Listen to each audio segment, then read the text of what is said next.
It's been the case throughout the history of the internet. We've constantly been surprised. Whoa. When we look at the internet and where it came from and where it's arrived today and where it's headed, I think it's quite clear that the engineers didn't really realize just how much this was going to change things. People thought we were crazy. The internet thing is never going to be as important as the telephone or the television.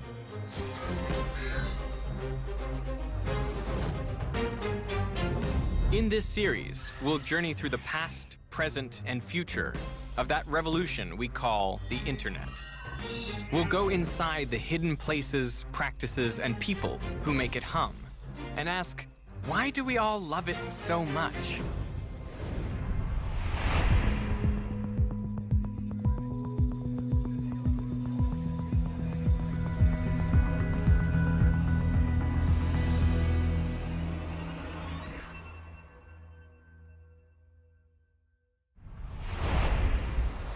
This is the internet. Really, right here. We usually think of it as invisible, up somewhere in the cloud. But this is where the invisible becomes visible, where the intangible becomes concrete. I'm Derek Muller, and I'm in an internet exchange point, one of hundreds of places around the world where computers, networks all link up to form the global internet. What's happening in here is that countless routers and switches are receiving data from one network and they're passing it over to another network via real physical cables. So it's a network of networks, all interconnected, which is why we call it the internet. And here you can actually reach out and physically touch it. Everything we've ever recorded, or for that matter, ever written, texted, or Tumblred, passes through these global internet exchange points. It is a cosmic journey, the likes of which neither Newton, Tesla, nor Einstein could ever have fathomed. All of it traveling at the speed of light. I spend most of my working life here on the internet. Now, I know that may sound a little bit nerdy, but I actually really enjoy it. I create and host an online science channel called Veritasium, meaning the element of truth. It is my dream job because I'm passionate about science, and now I can investigate topics I've always wondered about. Isn't that cool? And bring my world of science to a massive international audience. I capitalize on the reach of the web. For example, after uploading this video called The Surprising Application of the Magnus Effect, Oh, look at that go! it has now been viewed by more than 50 million people from around the world. Not bad for a film about a fluid dynamical effect. As a species, we have an inbuilt need to connect with others, to communicate and share our stories, to create community, in essence. And the internet empowers us to do that in ways we never before imagined. In 1969, the same year that a man stepped on the moon, Leonard Kleinrock headed up a team of computer scientists later hailed as the fathers of the internet. And it all started in a room like this one. But the interesting thing is that if none of us had been born, we'd still have an internet today. It was in the air. It was going to happen. The inspiration to create a brand new network came from a branch of the Defense Department called ARPA, the Advanced Research Projects Agency. Well, you know, ARPA was formed as a response to the 1957 Sputnik launch by the Russians. The Soviets had caught us with our pants down. We were behind in technology. At the time, computers were very large, very expensive, and separated by great distances. So a single user wishing to use multiple programs would have to travel to different locations. Computers need to talk to each other, and there was no way in which they were able to do so efficiently at the time. Here was the problem. If you were trying to send files or messages over a network, you'd have to put them in one at a time. So each message had to wait its turn. And if one of the messages were really big, it would take a long time to go through. The solution Leonard Kleinrock and his fellow internet pioneers came up with still lies at the heart of the internet today. It's called packet switching.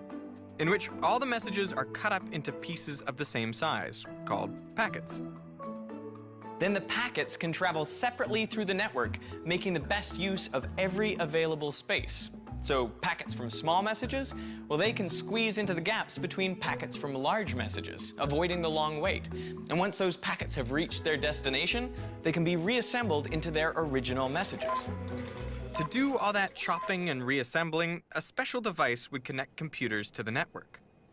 This is the very first piece of internet equipment ever. This is where the internet began. It's the interface message processor. It's made out of a military hardened machine for the Department of Defense. Inside, you notice, it is so ugly, it's beautiful. It's my friend, has a unique odor, and it's really old equipment, but this is where the entire internet began, right here. The year is 1969. Richard Nixon is inaugurated as our 37th president, and more than 1 million people gathered at Woodstock to celebrate sex, drugs, and rock and roll. And on October 29th, Kleinrock's team at UCLA logged into a computer at the Stanford Research Institute. Now, to make sure this worked, because this was the first time these two host computers were going to talk to each other, to let somebody log in remotely, we had a telephone connection, just to be sure. Now, to log in, you have to type L-O-G. So, Charlie types the L and he says to Bill, "You get the L?" Bill says, "Got the L." You type the O. You get the O? Got the O. Type the G. Crash. The system went down. The first message ever on the internet was "lo," as in lo and behold. Samuel Morse had a good message on the telegraph network. He said, "What hath God wrought?" He prepared a message. He had the press and the media there. Alexander Graham Bell, telephone. "Come here, Watson, I need you." Neil Armstrong, a giant leap for mankind. But it turns out that the message we sent was about as short, as prophetic, as powerful as you can imagine. Lo, by accident.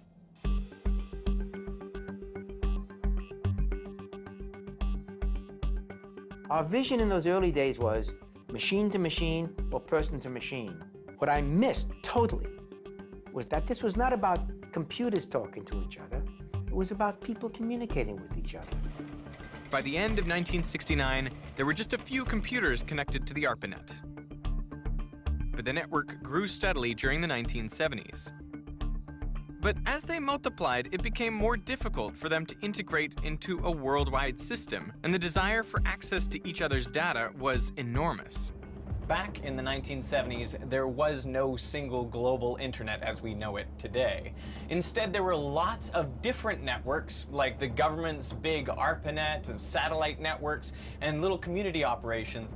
But they all had their own different format, and they connected to each other in different ways. So in short, if you weren't already on a network, there was no way to get to it. It was like the biblical Tower of Babel. We needed a common language, a standard set of protocols that would allow all these networks to talk to each other.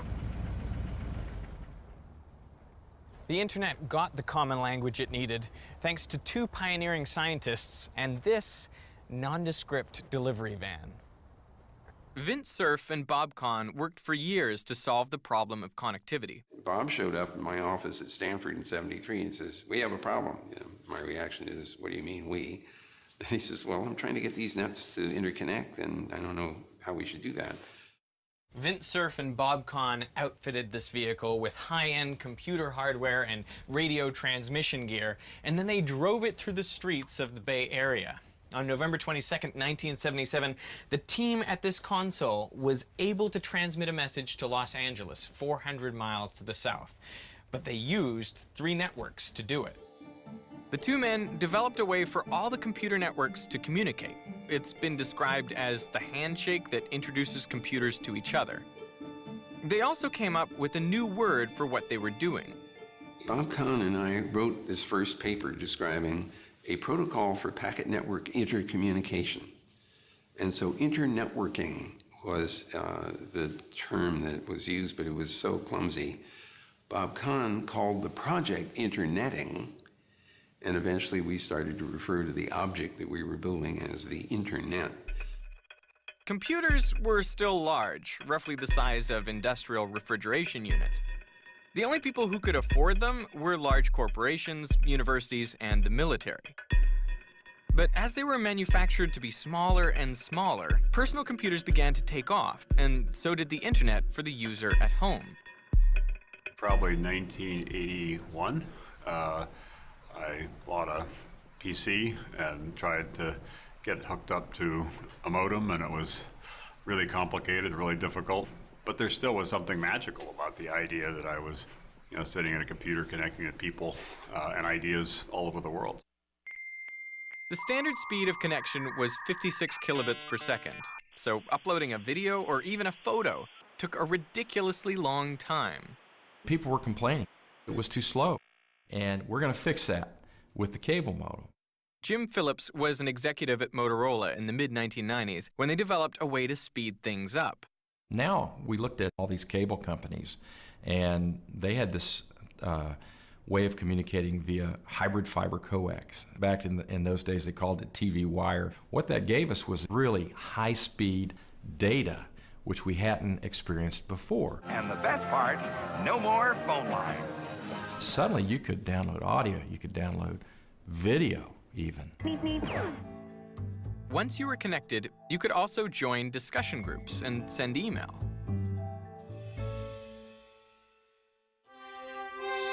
One dial-up service rose to the top. AOL, America Online. Welcome. You've got mail. It took millions of Americans online for the first time. The mission of AOL in the early days was to create a service that was easy to use, useful, fun, and affordable.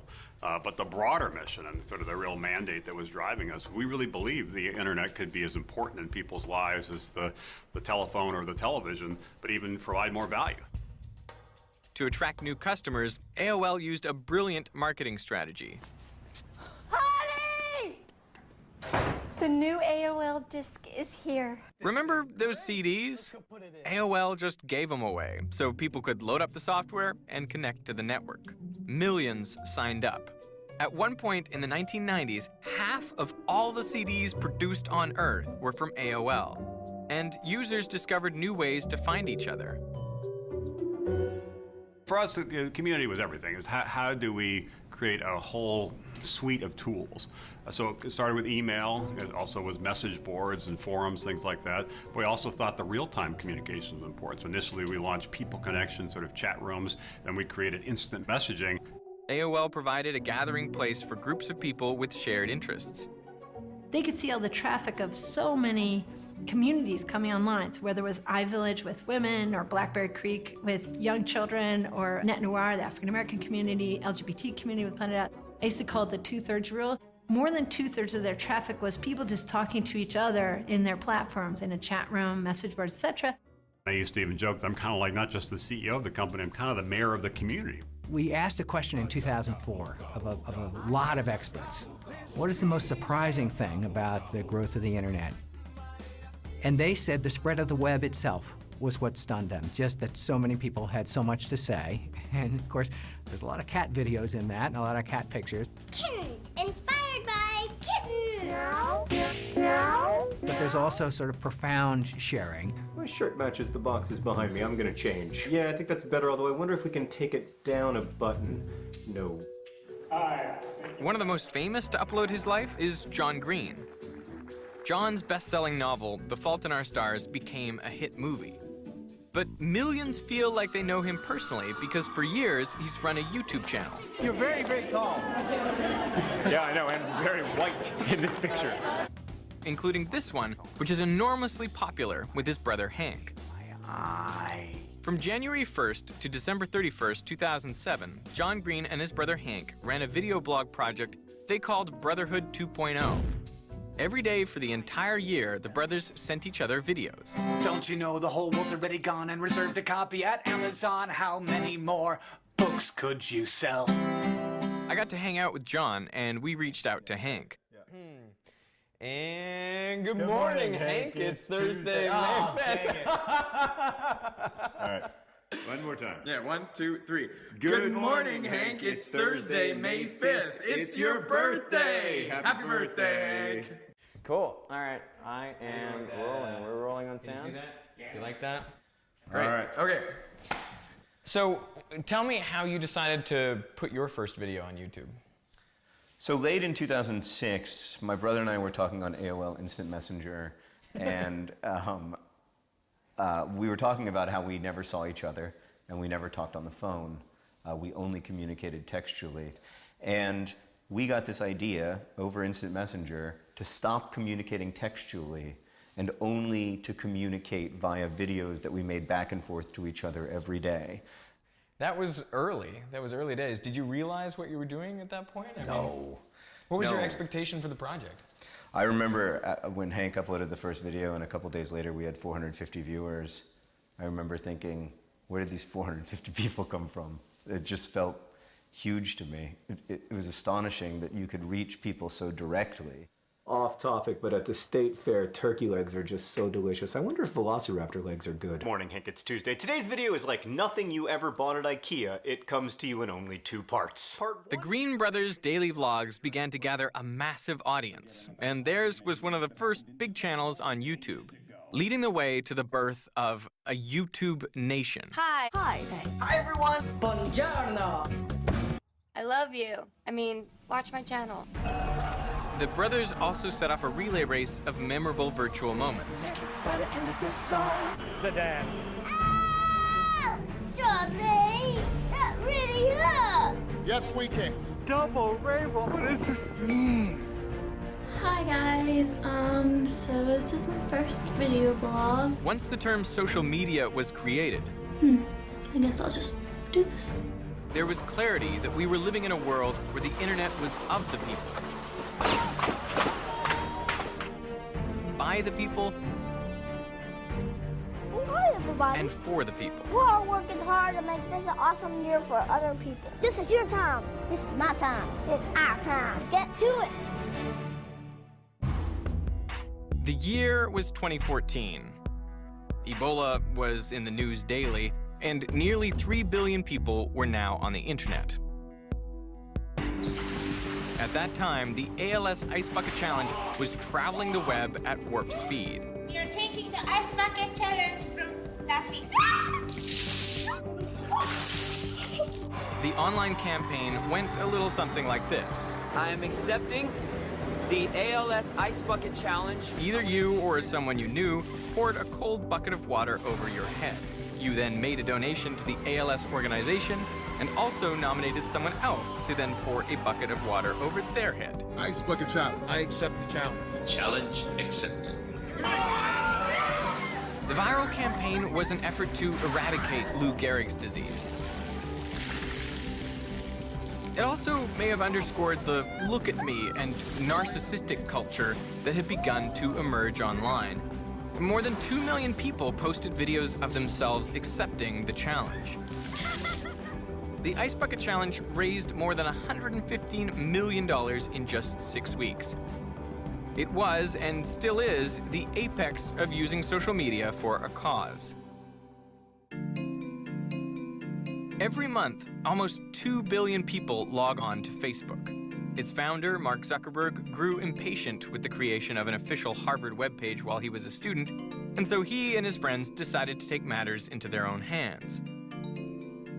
Zuckerberg launched Face Smash for Harvard students only, and from there it spread to other colleges, and then on February 4th, 2004, the site The Facebook was launched nationally. Just 4 years later, the company was valued at nearly $4 billion. It's already hard to remember life before it, when we actually smiled at someone when we liked something, and tagging was just a kid's game. The online platform shifted our communication from emailing to broadcasting the content of our lives, and even if it went away tomorrow, it has forever changed the way we communicate. Facebook continued to experiment with the ways users could webcast. So when Facebook Live appeared, it enabled users to go live with whatever they were doing from wherever they were doing it with the push of a button. And through it, we've had front row seats to everything. Okay, here we go. From the viral sensation of Chewbacca Mom to the other extreme, the live cast of the Minnesota shooting. Told him not to reach for it. I told him to get his hand out. You told him to get his ID, sir, and his driver's license. Oh my God, please don't tell me he's dead. Please don't tell me my boyfriend just went like that. Where Diamond Reynolds broadcasts the aftermath of the shooting of her partner. He was just getting his license and registration, sir. The internet via Facebook, Twitter, Pinterest, and so many more sites has become our go-to for just about everything. Breaking news, social movements, or a funny moment to break up an otherwise horrible day.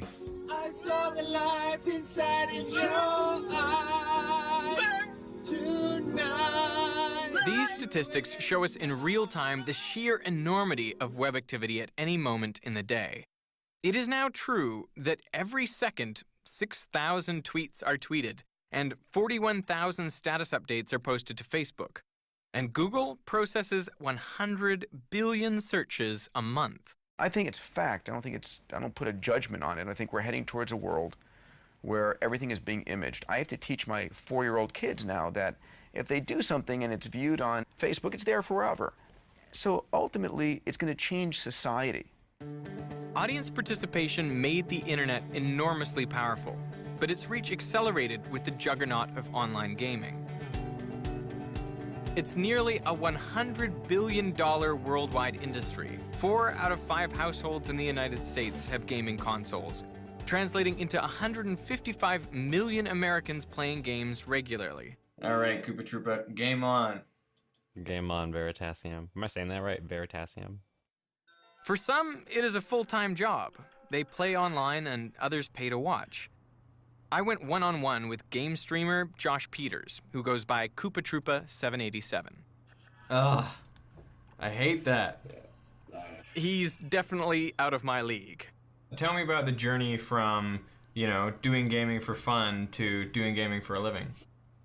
After a week of doing it, without even trying to monetize or make money from it, within a week of starting, I was making more money than I was at my full-time job. For the first time in my life, I felt like I could actually do something that I really enjoyed, but make a living out of it. And I know sometimes I take that for granted. It's a very, very big question, but I mean, do you feel like the internet has made a life possible for you that was otherwise impossible, or what are your thoughts on it? I have had up to 57,000 people at once watching me play a phone game, and that's an entire stadium's worth of people watching me play a game on my tablet from my home office. That's not possible without the internet.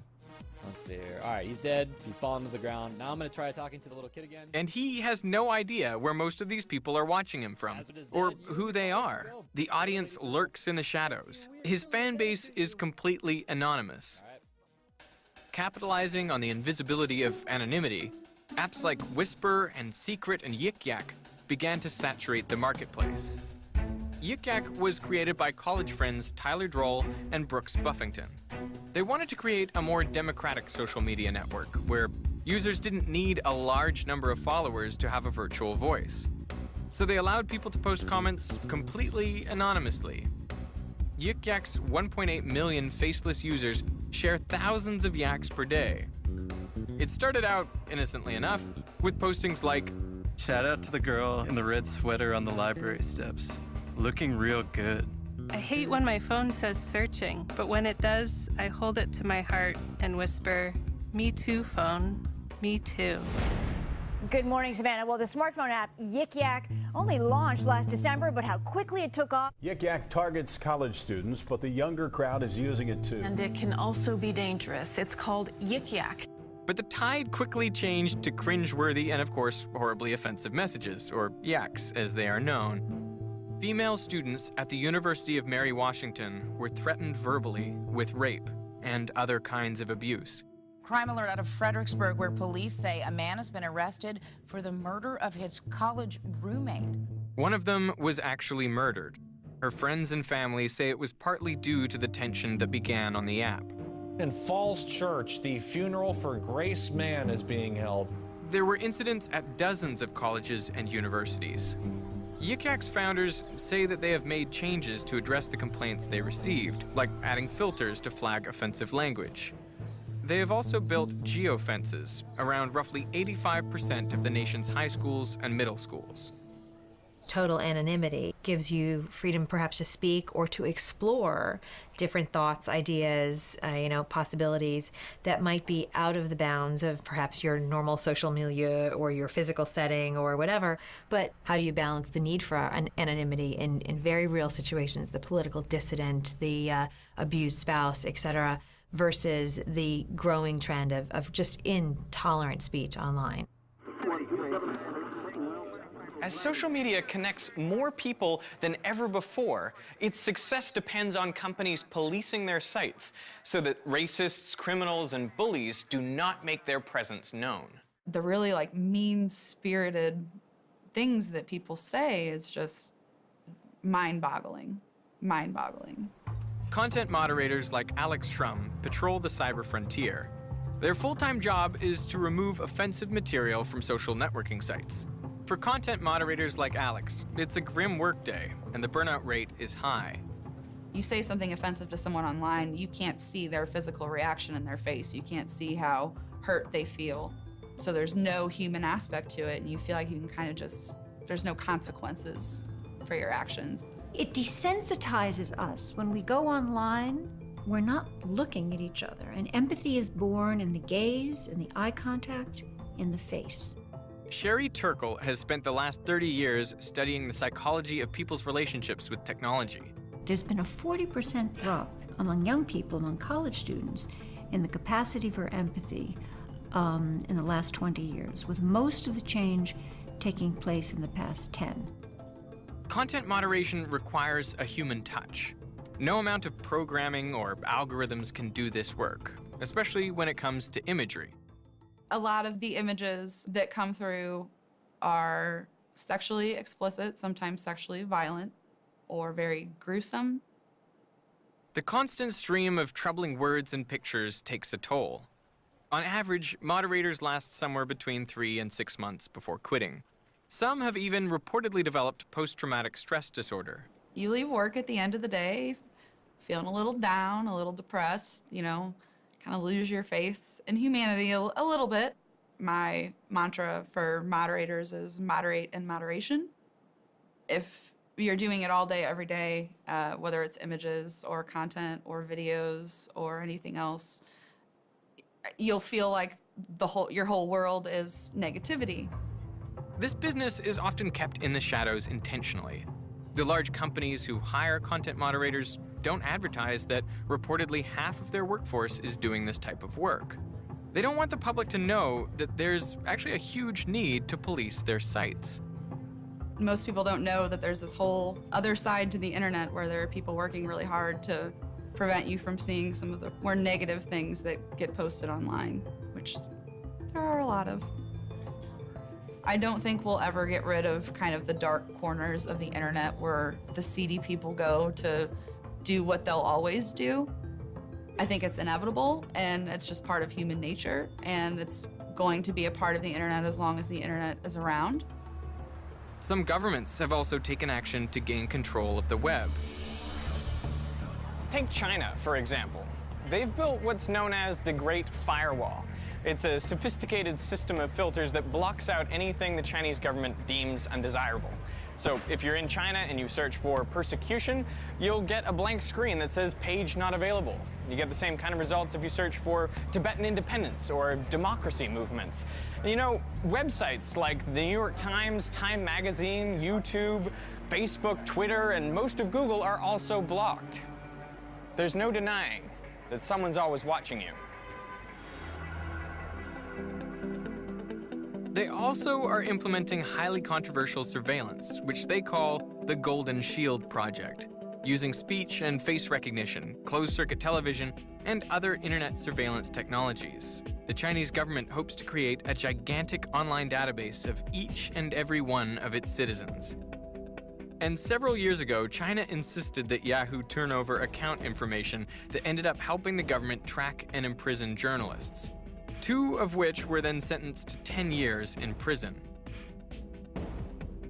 The incident attracted so much attention that Congress held a hearing where an outraged congressman told Yahoo executives, "While technologically and financially you are giants, morally you are pygmies." Yahoo has since apologized for the incident. Censorship has gone global. France and Germany have laws banning Nazi propaganda. And in Australia, there have been a series of proposed laws to block pirated materials and protect children. Now, those are worthy goals, but it does make you wonder where this might lead. Increasingly, what we see is that different forces, political and economic, are making the internet less free than we had hoped. The United States government and other governments are going to platforms like Twitter and Facebook and asking them, what are you going to do about this jihadist speech? What are you going to do to limit it? And are you going to help us get rid of it? And for people who are connecting, are you going to help us find out who's interested in this ideology? CNN breaking news. Breaking news this evening. Breaking news, the whistleblower revealed the 29-year-old who leaked those top secret details of the government's sweeping surveillance program is now come forward. My name's Ed Snowden. Edward Snowden's infamous revelations set off a ripple effect that is still traveling throughout the digital world. Leaked documents suggested the NSA was tapping directly into the servers of firms like Google, Facebook, and Apple. By all appearances, it's a top secret program that's been going on for years. The public needs to decide whether these programs and policies are right or wrong. Snowden worked for the National Security Agency and leaked thousands of classified documents that revealed the government was collecting the communication records of perfectly average folks, people like you and me. They were, in essence, spying on millions of Americans. We caught up with him in Russia, where he is in exile. He says that we should consider how far the government will go with that information. One of the common questions that people have when they think about the surveillance problem, when they think about all of the data that's being collected by corporations and government, is why do people get so angry when the spies are doing it, when the government is doing it? When they say they're trying to do it to save lives. The answer, as far as we can tell today, is that the participation with these private companies is largely voluntary. You're opting in to use Facebook. You're signing up for a Google account. You're agreeing to the terms of service on Twitter. And there's also a difference in the level of power that these different sets of actors can bring to bear. Google can spy on your email and serve you ads that they think are relevant to your interest. The government can put you in jail or drop a bomb on you. The revelations sparked by Edward Snowden and continuing through the last several years, frankly, I think have reshaped the conversation in this country, certainly, and really around the world. We know that the internet and much of the digital world was an American invention. Once it went global, that meant to the rest of the world that the United States was holding the keys to cyberspace. But once the Snowden incident happened, things began to change. Non-Americans began not to trust us. They were concerned that Big Brother, or rather Uncle Sam, was watching. Americans also did not want to accept that their technological life had to come at the price of possible surveillance. As a result, internet sovereignty is inching forward, where we may become a world where the web literally splinters along geographic boundaries, also known as the splinternet. One of the probably most compelling threats to a truly global internet right now are the calls for data localization and in-country servers and the application of one country's laws over another. Right now, we enjoy an internet that is a global network of people and institutions that we have come to rely on. It is open, flexible, and efficient. But if the internet becomes the splinternet, it would become a rigid system with impenetrable borders, and critics argue it would also lead to a system even more vulnerable to government abuse. Another online threat goes beyond invading your virtual space to actually invading your personal space. Police department, third floor! Police department, third floor! Put your hands up! Put your hands up! On the ground!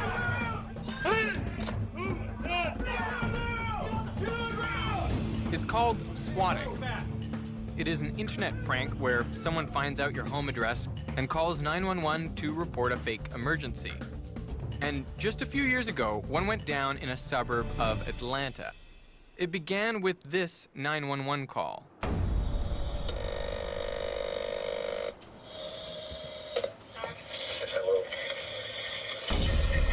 I killed the mom, I killed the dad, and I killed the little boy in the house. I got the little girl right here. I need $30,000. You want $30,000 to keep from killing the girl? Yes. Okay. I was at work, and I received a phone call from one of our caregivers, and she said, something strange is going on. There's been some sort of 911 call, an emergency, and there's all of these police officers here at the house. It was early January 2014. It was about 4:20 something in the afternoon. My lieutenant came down the hallway and stuck his head in my door and he goes, "Hey, did you just hear that call?" And he said, "Yeah, we got a person shot, at least 2 shot, and a hostage situation."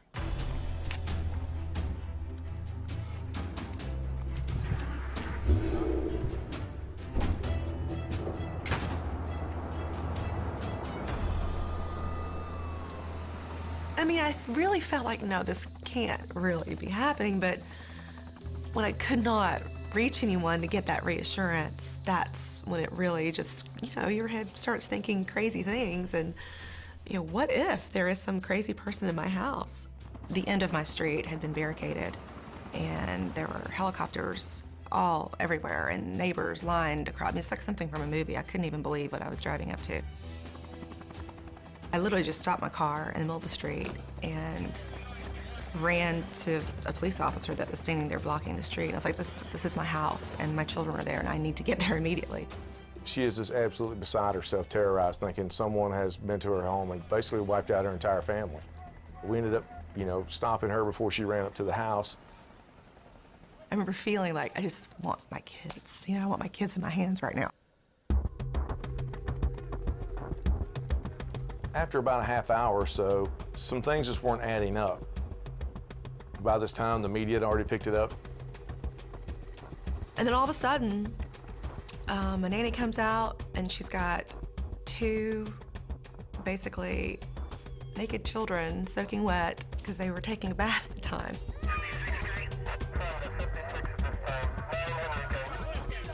Our patrol guys go in and they clear the whole house. They come back out and it's like, "Hey man, nothing's going on in here. This is a hoax."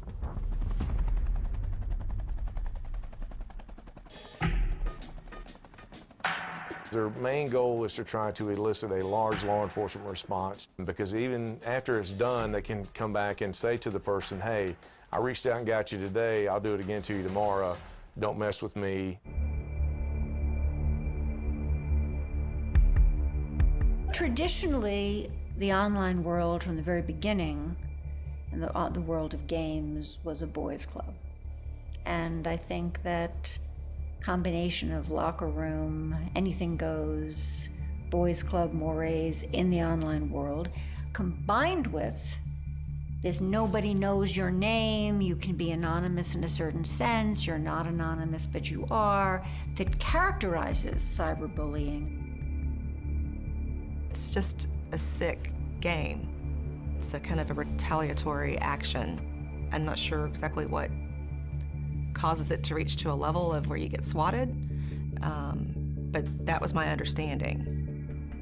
It angers you to know that somebody did this as a joke and that there's somewhere they're laughing about that and they thought that that was funny. There's no accountability.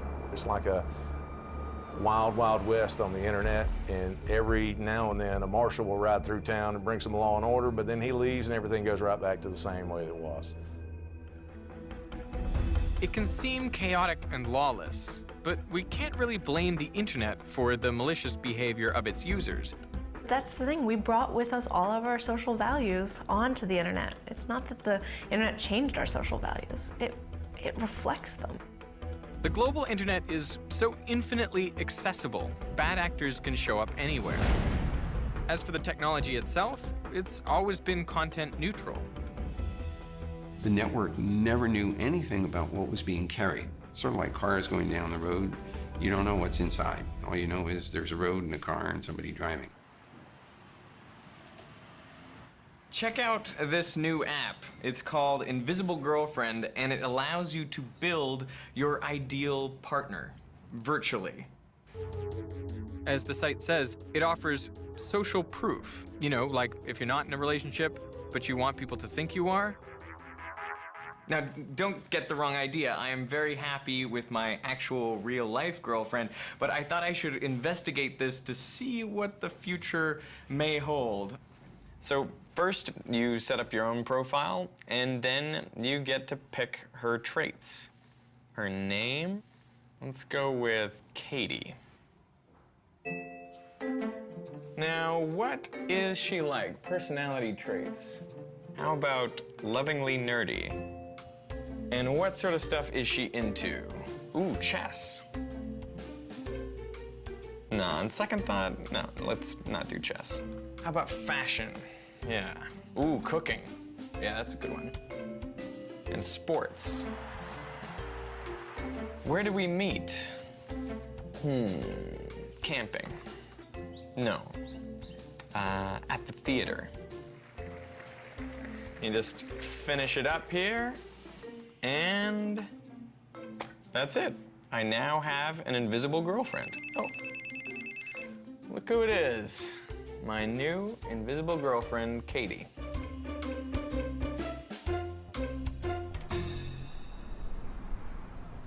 Why would someone need a fake girlfriend? People aren't getting their emotional needs met online. They can find experiences elsewhere, but you may not get emotional support. There's this real lack of empathy in the world. Meet the inventors of Invisible Girlfriend. This all started out as a crazy idea at a hackathon. It was a throwaway idea. He thought it was stupid. We formed a team, thought it would be fun to work on. What we wanted to do is just see if can we build something in a weekend. How soon could we get that working? Always that question. The challenge was, how do we actually create a fake girlfriend or boyfriend? Starting out with a chatbot and then ended up going to real humans because chatbots just don't work. So we built a very, very simple service. That simple service took off. Okay, ready? Let's do it. Refresh. 3, 2, 1. Ah! 200,010. Wow. That is awesome. Hundreds of thousands of people have signed up. Oh, you're too sweet to me. What are you planning on buying me? Wink face. Of course, I want to go out. I miss you so much. Meet an invisible girlfriend. She's a text writer for hire, and she does her best to make a virtual romance feel real. Actually, several at once. I'm usually jumping between a few conversations.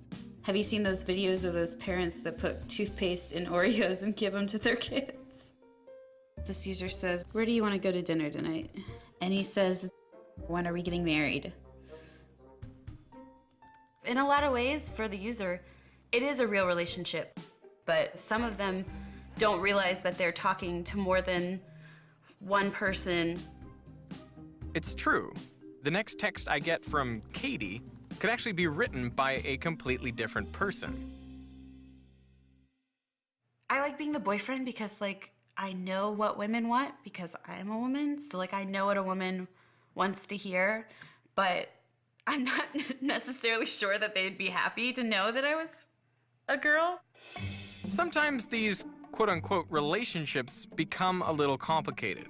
Sometimes the users will try to take it to a sexting level and you really have to deter them, but that doesn't happen very often. I think they just want someone to be kind to them. The user said, "What I bought is a surprise, but I'll give it to you tonight when I pick you up for dinner. I love you, baby." And I said, "I can't wait. I love you too, darling. You're too good to me. How do I deserve you?"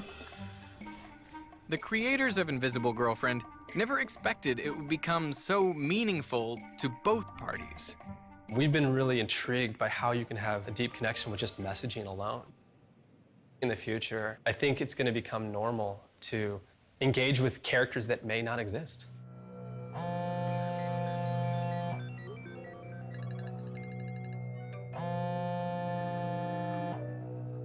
With the web connecting more people than ever before, shouldn't we be able to have real human connections? But I guess that's the irony of the internet. The more connected we become technologically, the more isolated a lot of us seem to feel in our actual day-to-day lives. And that's kind of sad. I hope that in the future we can still maintain those real person-to-person connections and we don't have to rely on computers to be our partners. Technology mirrors and magnifies the good, bad, and ugly of everyday life. For me, technology changes communication, of course. But is it for the worse? I'm not convinced at all. It's just different, and people learn how to move across these environments, and I'm confident that they'll figure it out. I think we have to start thinking about what technology we're going to build next. The internet is changing in all kinds of ways. There's still a long runway for the internet and the internet community and civil society to realize the potential of the internet as the greatest kind of microphone for the individual ever created. I see virtual reality becoming a real thing, fully immersive virtual environments, haptic, feedback, like you're there. Like you're in Tokyo, I'm in Miami, we meet in a virtual space that is like the Matrix. I can touch you, I can hang out with you, we can adjust the lighting of the sky, we can cue the music to play. I mean, literally rendered dreamscapes, Inception-like dream worlds that we can inhabit lucidly and navigate around in. I mean, literally, we all gonna move into a cosmos of the imagination. That type of immersion is going to change things so fast, and it's here. The goggles are here, the bandwidth's here, the resolution's here. Sergio, let's just do a high five. Microsoft is developing a system that would make online interaction a lot more personal. We call this technology holoportation. With holoportation, people will transmit live holograms of themselves over the internet. Hi, Bob, I miss you. Hey, Lilia, I miss you too. You coming home? The internet has become the main way we interact with others, real or imaginary, virtual or robotic.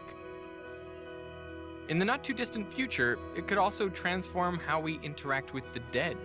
It's not hard to imagine that our loved ones who have passed on could be reconstructed by compiling their internet history.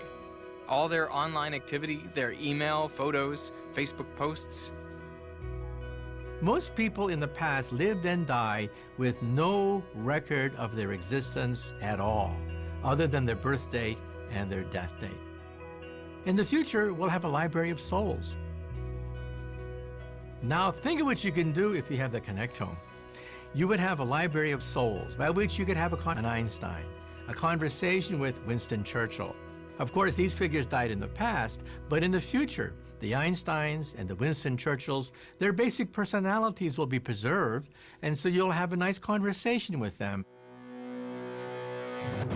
The future will lead us even deeper into virtual intimacy, capitalizing on giving the user access to all the senses and catapulting us beyond the simple transmission of words and sounds to the sensation of human touch.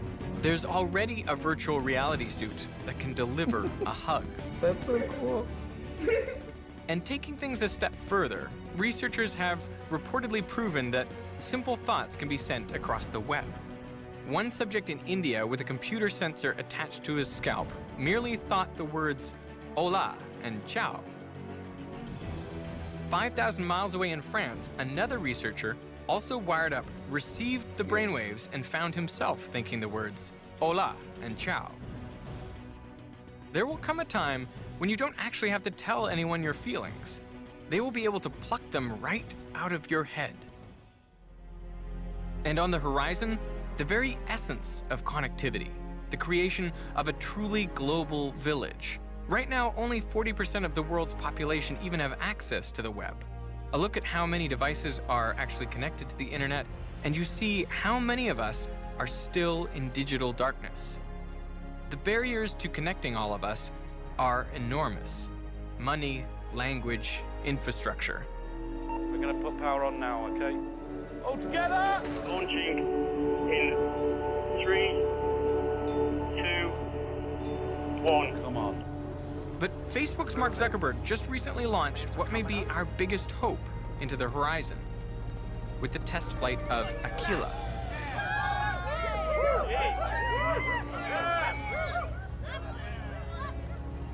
Aquila is a solar-powered drone, and once she is launched, she should be able to fly for up to months at a time, blanketing the most remote parts of the world with Wi-Fi.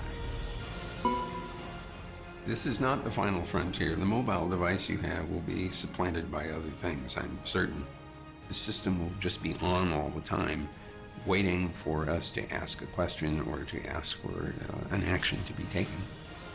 So the way to think about where the internet is going is not what's the future of the internet, but what does the internet mutate into, and what are all the reaction products that go spinning off in different directions. And it's only just started.